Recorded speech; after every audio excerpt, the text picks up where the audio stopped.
If you've been thinking about moving to Florida, and if you live in California or New York or some place where they have super stupid oppressive laws and high taxes, basically any place run by Democrats, there are people fleeing those places in droves.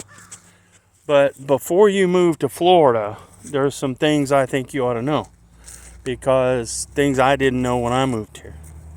I've been here about a year, and I'm from Indiana, and I thought, I'd be able to have a garden all year long, and, I thought lots of things. But most of the things I thought ain't the way it is.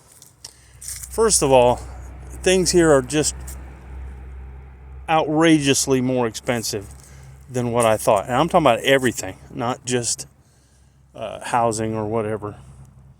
Now, let me give you an example. This trailer over here. Now, this street is probably, I don't know, 2 or 3 miles long, and all of it's house trailers. There's one log cabin. Everything else is house trailers.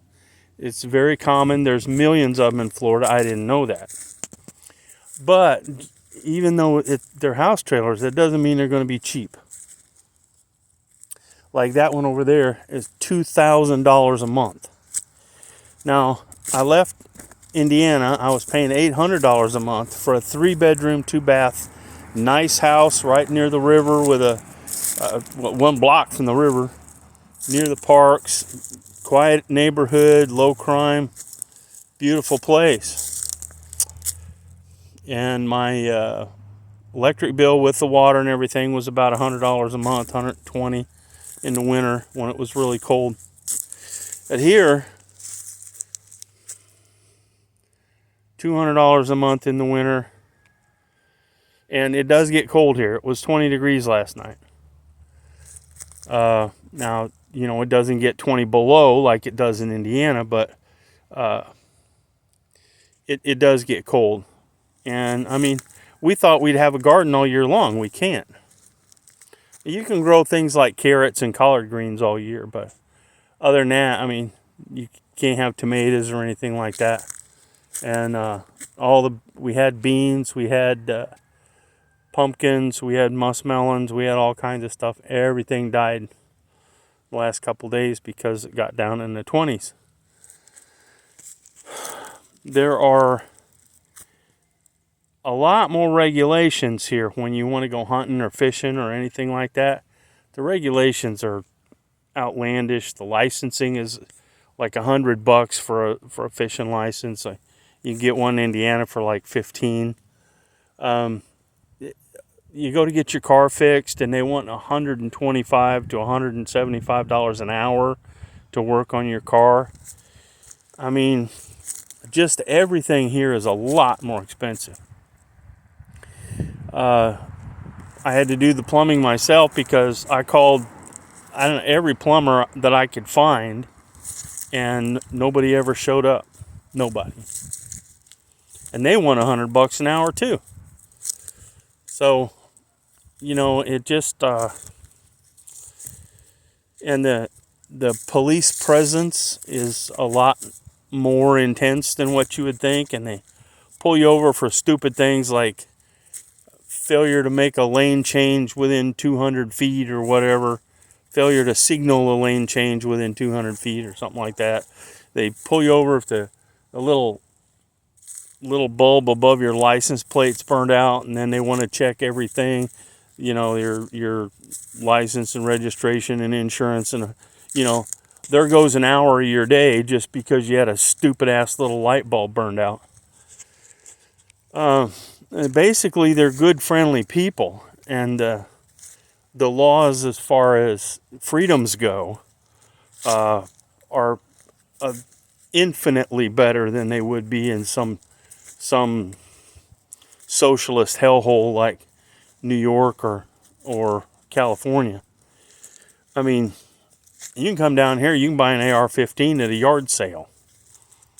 I'm not kidding you. I've seen them. You go to an auction, they're selling guns, and you say, what's the paperwork? And they go, what paperwork? Unless it's a handgun, there isn't any paperwork. So, you know, I mean, there's good and bad, but we had assumed that we would be able to have, you know, free range chickens like run around the backyard. Well, you can't, because most of Florida is basically jungle, like what we have in our backyard here.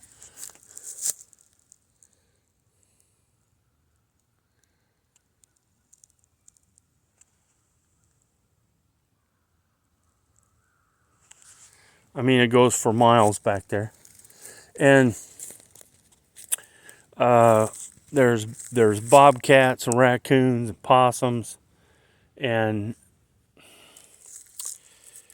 I did another video on get all my chickens got killed.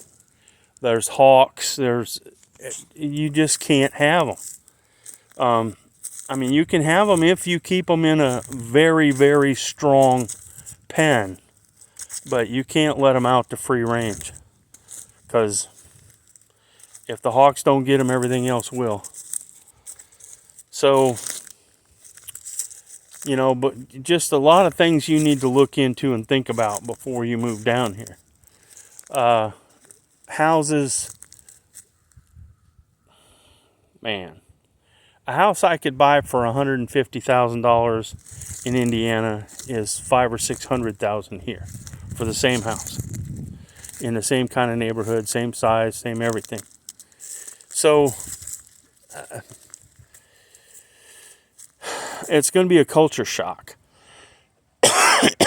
Now, I sell a lot of stuff, resell a lot of stuff. I'm a picker, basically.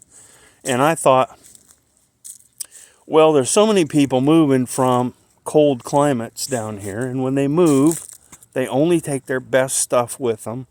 And then when those people pass away, they're going to have better stuff at their estate sale. They're going to have better weather, so you have yard sales all year long. And neither one of those turned out to be the case. There are very, very, very, very, very few garage sales and yard sales. Whereas in South Bend, Indiana, I could find 50 to 75 sales on any given weekend in the summer, spring, fall. Here, man, it's a miracle if you can find 3 the whole day on a Saturday, no matter what the weather is. And you go to estate sales and it's mostly crap.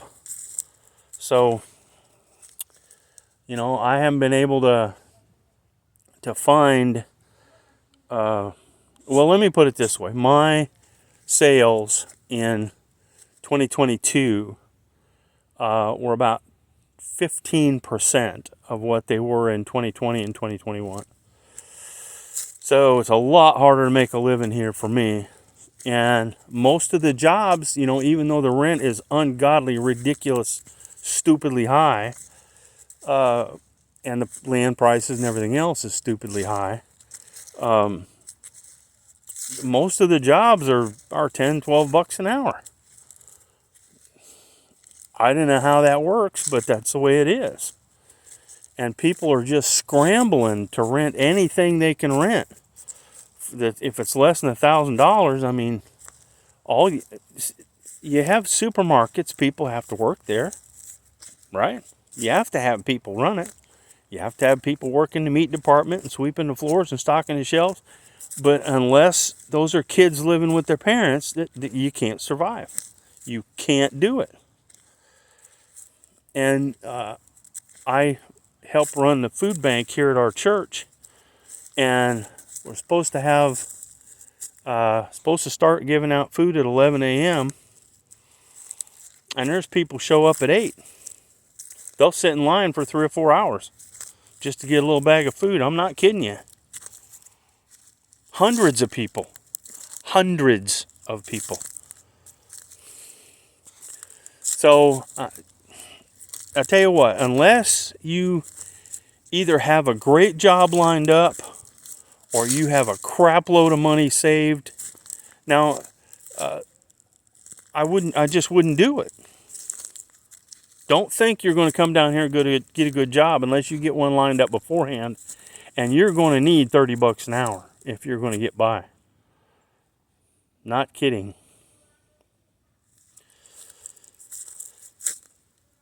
Excuse me.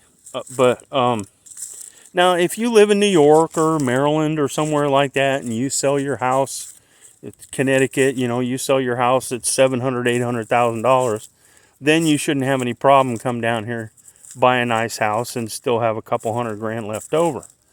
But if you sell your house in Indiana, Michigan, Ohio, Illinois, Kansas, Nebraska, anywhere like that, you come down here, you're going to take the money you sold your house for, you're going to build a freaking garden shed.